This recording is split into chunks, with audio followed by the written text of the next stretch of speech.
Hello everyone, and welcome to the next edition of the Holland Land Office Museum's Artifact Video Series. My name is Ryan Duffy and I'm the director of the museum. And this week we're going to talk about something specific to Joseph Ellicott that we mentioned briefly in our video about him, but we wanted to go into more depth this time. And that is the history of the 12-inch ruler, which Joseph Ellicott, who's behind me here, is actually responsible for creating essentially. So we're going to go into how he sort of came up with this. It's going to be a little bit of one of our shorter videos, but it's a very interesting story on how we came to have our foot rulers be 12 inches. So what I've got here is our standard ruler that we all used in school, and we all knew a foot to be 12 inches, but when Joseph Ellicott came to do the surveying of the Holland Purchase, a foot was basically whatever you wanted it to be. There was no standardized unit for how many inches were in a foot. There was an inch and there was a foot, but how many led up to the other wasn't really established. The term foot comes from the king's foot, which was the unit, but well, we're in the United States now. We don't even have a king, so we don't even have a king's foot to go off of.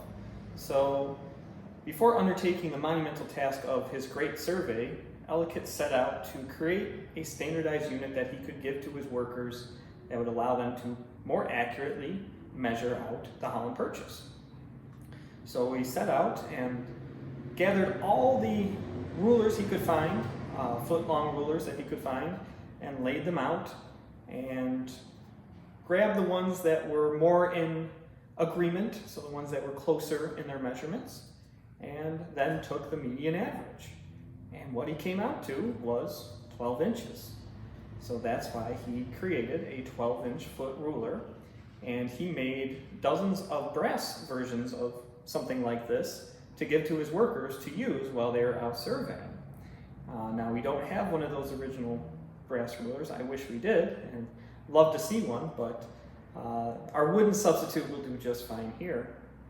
Now the 12-inch foot was not necessarily established just because Ellicott created it, but that is the basis, and Western New York right here is the first to use the standardized 12-inch foot ruler, which eventually becomes our standardized unit of measurement here.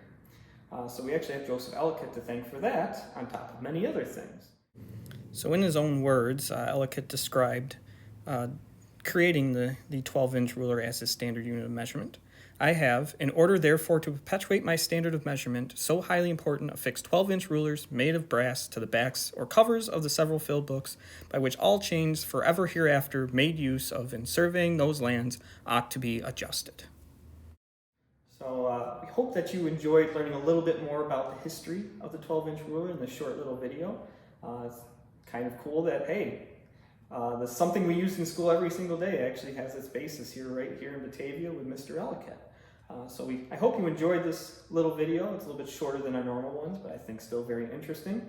And be sure to check out the rest of our videos on our channel, Holland Land Office Museum. And like and subscribe any that you find, as it helps the channel out a little bit and gets you notified quicker when we do release new videos.